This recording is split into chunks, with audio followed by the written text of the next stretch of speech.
People are not just complaining about Vancouver anymore. They are quietly planning their exit. Over the last couple of years, BC has actually started losing people to other provinces again. For the first time in more than a decade, more people are packing up and heading to places like Alberta than moving here. At the same time, polls show many Vancouverites are seriously thinking about leaving because of housing costs, and that number jumps even higher if you're under 35. So if you live here and you're exhausted trying to keep up, or you are thinking of moving here and wondering if you're crazy, you are not alone. I am Shahrad Sardari, a realtor here in Metro Vancouver, and in this video, I want to walk you through why so many people are leaving the city, where they're going, and most importantly, how to figure out if you should actually follow them or if there's still a smart way for you to stay. Let's get into it. Reason number one people are leaving Vancouver is simple. For a lot of normal households, the math stopped working. Right now, the benchmark price for a home in Metro Vancouver is sitting around 1.1 million. Detached homes are closer to 1.9 million, and a typical one-bedroom rental is often between $2,300 to $2,500 a month, and a lot of two-bedrooms are pushing well past $3,000. So picture a pretty average situation. You're a couple making maybe a combined $140,000 to $160,000 a year before taxes. You're not doing badly at all. You both went to school, you have decent jobs, you do not blow money on crazy stuff. On paper, your parents and friends probably think you're set. But after tax, after rent, after car payments, student loans, phone, groceries, insurance, you look at what is left and you realize you're saving maybe a couple $1,000s a month if you're disciplined. At the same time, every starter condo you look at in Vancouver proper is $700,000 to $800,000 plus. You run the numbers through a mortgage broker, because of the stress test and current rates, you get that funny mail back that says something like, "Good news, you're pre-approved, but you qualify for way less than you thought you would." I talk to a lot of couples who feel that they're doing everything right, and the bank still tells them they are short. If you want to buy something close to work with decent transit and you do not want to live in a tiny studio, you end up looking at prices where the monthly payment, strata fees, and property tax together look like a second full-time income. At some point, people stop asking, how can I make this work? And they start asking, why am I trying so hard to make this work in this specific city? That is when Alberta, the island, the interior, and even just the Fraser Valley start to look very tempting. The second reason people are leaving doesn't show up on a spreadsheet, but it's just as real as the financial side. Even for households that can technically afford to stay in Vancouver, the lifestyle costs are huge. A lot of people reach a point where they realize that staying here means giving up things they always assumed they'd have. For some, it means pushing off having kids because they simply don't have the space or the stability yet. For others, it means locking themselves into two full-time incomes with no room for a career change, a business idea, or even a short break. I also speak with people who feel like they've done everything right, yet they're still living with roommates well into their 30s because that's the only way to make the monthly numbers work. Even homeowners feel this pressure. They might own a condo, but they can't move closer to family. They can't upsize, and they can feel one unexpected expense away from being stressed again.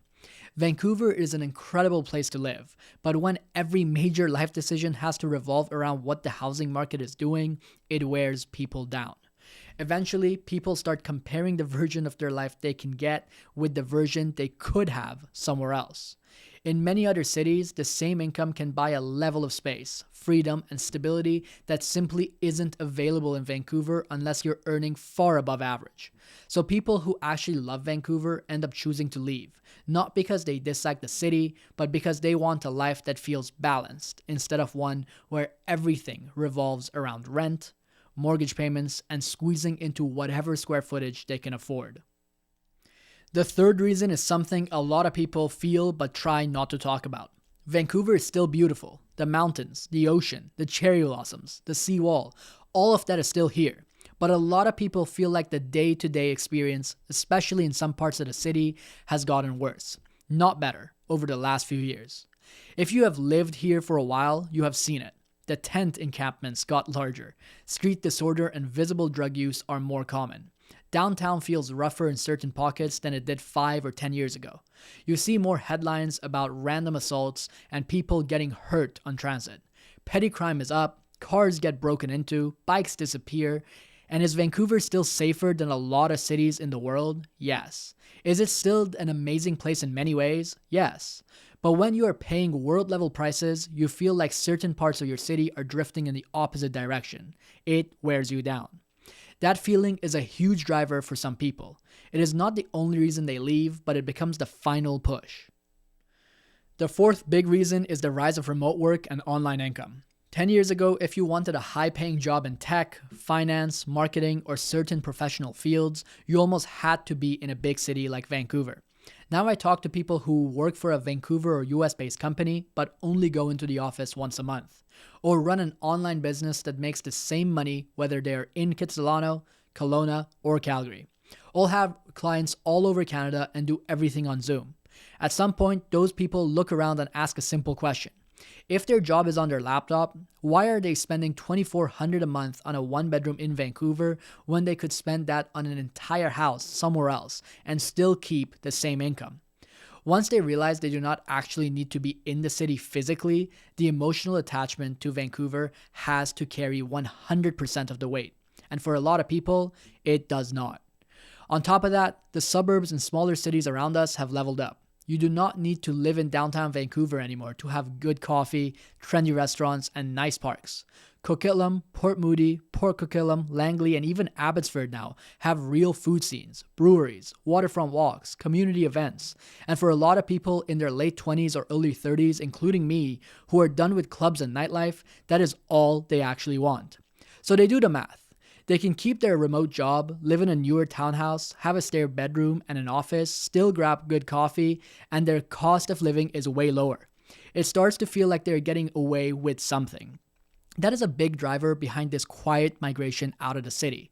Before we move on to where people are going, if you're enjoying this, then please subscribe to the channel and like the video. So where is everyone going? From what I see in my own business and from data, there are three main paths. First, you have the out-of-province movers.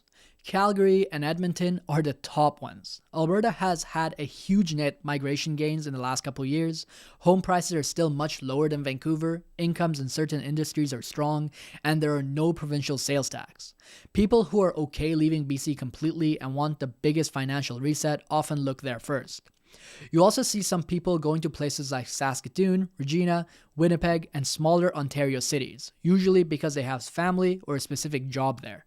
The common theme is the same: lower housing costs, more space, and the feeling that your income actually goes somewhere. Second, you have the BC but not Vancouver people. These are people who do not want to leave the province, or they have family here, but they cannot justify Vancouver prices anymore. They moved to Langley, Walnut Grove, Maple Ridge, Pitt Meadows, Abbotsford, Chilliwack, and if they are okay being further than that, Vancouver Islands and Okanagan. They even moved to Surrey. Some of them keep their jobs in Vancouver and commute a couple of days a week. Others fully switch their lives over. Third, you have the people who stay in Metro Vancouver but shift their expectations. They might leave the city of Vancouver itself and move to the Tri-Cities, especially Coquitlam and Port Coquitlam, or New Westminster, Burnaby. And for them, leaving Vancouver is not about leaving BC, it is stepping out of that inner circle where every square foot is priced like gold. Now here's the part that a lot of these videos skip. Not everyone is leaving, and not everyone should leave. Vancouver is still one of the most desirable cities in the world, and it's for a reason. The climate, the nature, the safety compared to many big cities, the diversity, the flights, the jobs in certain sectors. For some people, those things are more important than having a big house. In my opinion, there are three groups of people who stay on purpose, and it actually makes sense for them to do so. Group 1 is people with very strong incomes or family help.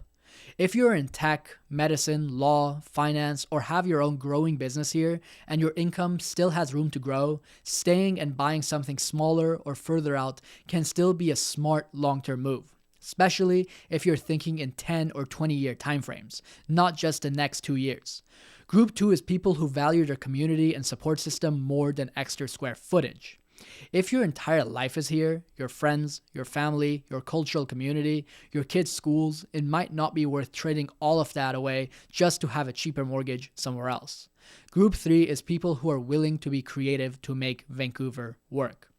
These are the people who buy an older but solid condo in a less trendy pocket instead of the shiny presale in the coolest area. Or they use presale strategically, locking in a home with staged deposits and a completion date several years out, so they do not need a mortgage right away. Is any of that perfect? No. But for some people, it is better than uprooting their entire life. So is everyone leaving Vancouver? No.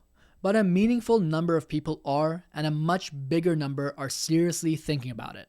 Some of them should go. Some of them are leaving when they do not actually need to go. And a lot of people are stuck in the middle, scrolling through listings in other cities at midnight, feeling guilty for even thinking about it. If you think you want to stay in the city and get into the housing market, you can book a call with me in the description below.